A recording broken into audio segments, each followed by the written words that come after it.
Nous avons décidé début 2020 d'avoir une position sur la transition énergétique basée sur l'utilisation du B100. Nous avons en 2020, 2021 et 2022 transformé la totalité de notre flotte en B100 exclusif. Donc en gros, on a 3 véhicules sur 180 qui tournent au gasoil et 177 qui tournent au B100 exclusif. Nous avons réalisé des tests, on a rentré à peu près 20 véhicules avec la cinématique des 30.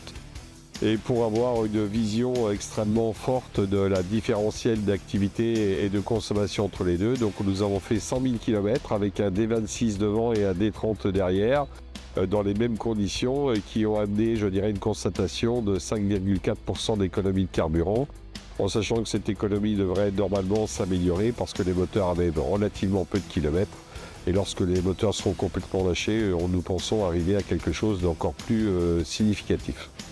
Aujourd'hui, notre philosophie reste toujours vers le zéro CO2. Donc, nous avons une première étape avec le carburant végétal qui aura toujours une place pour les utilisations en chantier et les utilisations qui sont un petit peu compliquées.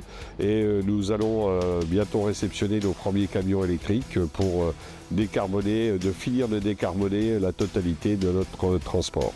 Notre responsabilité sociale est quelque chose d'extrêmement important.